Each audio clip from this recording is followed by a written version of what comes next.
Good evening. Welcome to South Asia Newsline. I'm Arjun Chowdhury. Here are the top stories we're tracking for you on Tuesday, the 12th of April. India, United States to share military logistics in a bid to strengthen defense cooperation. Taliban announces start of spring-summer offensive in Afghanistan. And Myanmar traditional water festival kicks off across the country. And now for all the details. India and the United States will be sharing military logistics in a boost to defense ties between the two nations. The announcement came as US Defense Secretary Ashton Carter is in India for a 3-day visit. In a bid to strengthen defense cooperation between the two nations, India and the United States have agreed in principle to share and exchange military logistics. The announcement was made on Tuesday during a joint media interaction by US Defense Secretary Ashton Carter and Indian Defense Minister Manohar Parrikar. Both the nations will finalize the text of the agreement in the coming weeks, Carter stated. And today, we agreed in principle to share and exchange logistics, as has already been noted, which will allow us to do even more. We also agreed soon to conclude a commercial shipping information agreement to help our navies work together to defend our countries and promote and protect global commerce. According to reports, the logistics support agreement will allow the two militaries to use each other's land, air and naval bases for resupplies, repair and reset. India reiterated the need for closer defense ties with the US for stability in the region. Cooperation is a central pillar of India's multifaceted relationship with the US. A stronger India-US partnership will promote peace, stability and progress in our region and the world. Defense Secretary Ashton Carter also stated that United States shares India's concern on terrorism originating from Pakistan. He also stated that US has also suffered terrorism emanating from territories from Pakistan, especially in Afghanistan. Britain's Duke and Duchess of Cambridge, Prince William and Catherine Middleton, met with Indian Prime Minister Narendra Modi on Tuesday. Prime Minister Modi hosted a musical lunch for the royal couple on Tuesday in the country's capital, New Delhi. The royals also spent time with street kids during their visit to a shelter of a non-governmental. Britain's royal couple is on a week-long visit to India and Bhutan. They will take a tour of Kaziranga National Park, situated in India's eastern Assam province, to see the famed one-horned rhinos on Wednesday. They will be visiting Bhutan on the 14th of this month.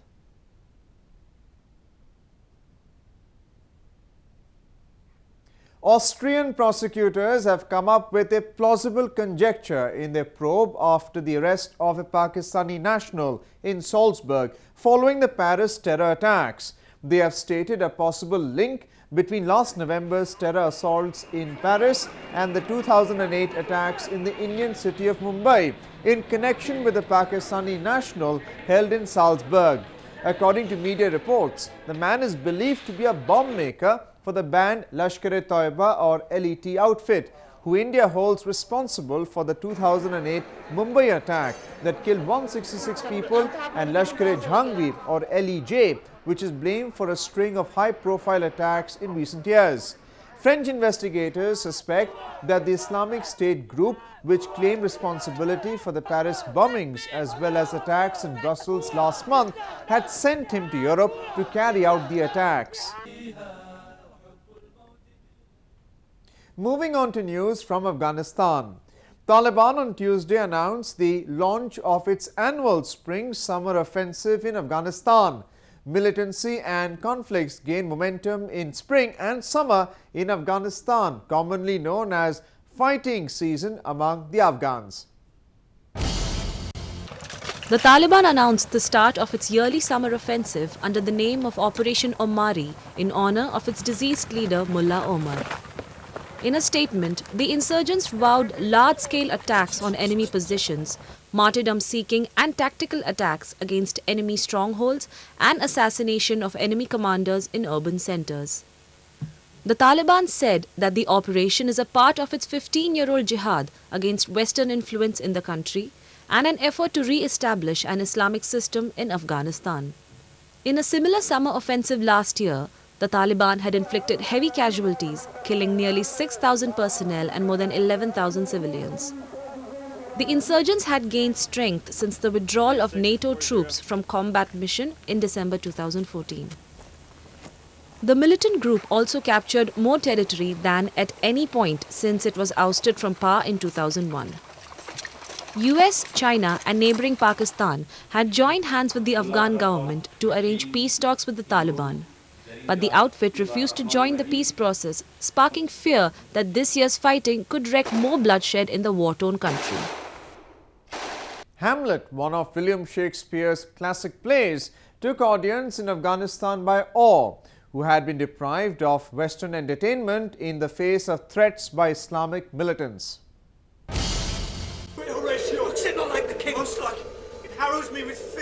People in Afghanistan's capital Kabul were in for a memorable experience as they watched the performance of William Shakespeare's Hamlet. The act was staged by Britain's Globe Theatre Company inside a tent at the British Embassy as a part of its 2-year-long global tour. بر ما بسیار جالب است چون که یک چیز نو می‌بینیم، چون انگلیس‌ها ایجا اجرا میشه و ما می‌بینیم که یک چیزای نوآوری که برای خود ما مفید باشه و یک تئاتر اکادمیک می‌بینیم که این بر ما مفیدتر میشه، چون که از اینکه ما بیرون از افغانستان نرفتیم و تا هنوز ندیدیم که تئاتر اکادمیک یعنی در کدام سطح اجرا میشه نمایشش. The tale of a Danish prince and his quest to avenge the murder of his father thrilled the Afghan audience who had come in the shivering cold to watch the drama. The Afghan audience has had little contact with the Western theatre over the decades of war and austere Taliban rule. However, the Bard, a reliable staple of British cultural diplomacy over the years, has a limited but respectable record in the country. For when a rope is tied, you can lay him down to rest. Providence provides for me, and I am well content. And a roving I will go, a roving I will go, and a roving I will go, a roving. Indian President Pranab Mukherjee on Tuesday conferred India's prestigious civilian awards, the Padma Awards, for the year 2016 on 112 eminent personalities from various fields. The President presented 10 Padma Vibhushan, 19 Padma Bhushan and 83 Padma Shri awards at a ceremony held at the President's house. Actor Rajinikanth was conferred with India's second highest civilian award, Padma Vibhushan. Bollywood actress Priyanka Chopra collected the Padma Shri award, the fourth highest civilian honor for her contribution to cinema. The actress is currently busy with Hollywood projects, Baywatch and the TV series Quantico. Singer Udit Narayan and ace tennis star Sania Mirza were awarded the Padma Bhushan, the third highest civilian award in the Republic of India. The awards are given in various disciplines and are announced on the occasion of Republic Day every year. Moving on, Myanmar's traditional Thing Yan festival, also known as Water Festival, kicked off on Tuesday to mark the beginning of the country's New Year celebration. People across the country indulged in merrymaking. The celebrations of Myanmar's biggest festival, Thing Yan, began as hundreds gathered on the streets, getting soaked during the annual water event. In Myanmar's capital city of Yangon, the celebrations began with traditional dance performances.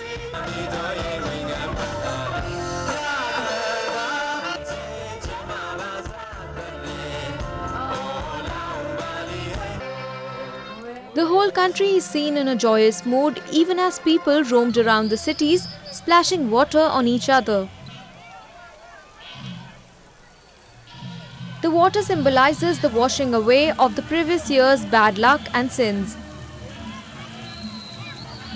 People also travel to villages to celebrate the 5-day festival with their families.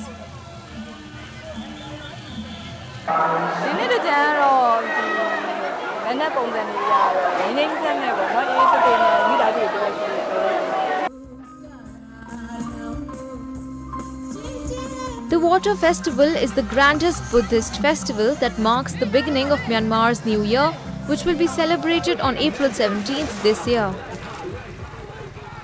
A thing of beauty is joy forever, as is the saying. A flower festival in northeast India emitted a positive vibe as different species of flora were put on display. People in large numbers are thronging Manipur's hill resort of Mao like a swarm of bees to behold the beauty of nature. Variety of orchid, geranium, daisy, azalea and many other seasonal flowering plants were put on display at an annual flower festival. Nearly 100 florists participated in the 3-day-long festival, in which dozens of flower species were showcased.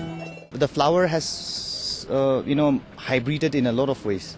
So now flower grows in such a way that it can stay for longer time. That way marketing becomes easier and better.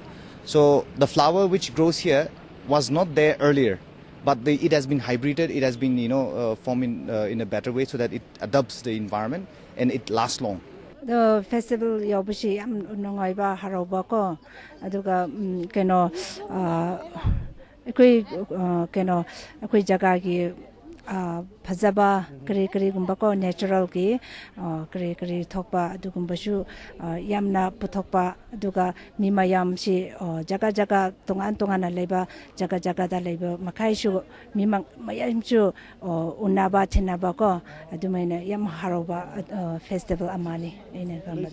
With serene environment and fertile soil, Manipur is home to varieties of exotic flora that are exclusive to the region. The festival provided a platform to locals to expose and promote their produce. Well, that's the way it was in South Asia this evening. Before we conclude, the top stories once again. India-United States to share military logistics in a bid to strengthen defense cooperation. Taliban announces start a spring-summer offensive in Afghanistan. And Myanmar traditional water festival kicks off across the country.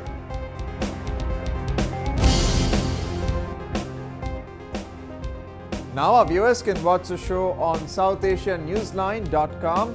You can also visit us on Facebook.com/SAsiaNewsline and follow us on Twitter at SAsiaNewsline. That's all in tonight's edition. We'll see you same time tomorrow. Good night.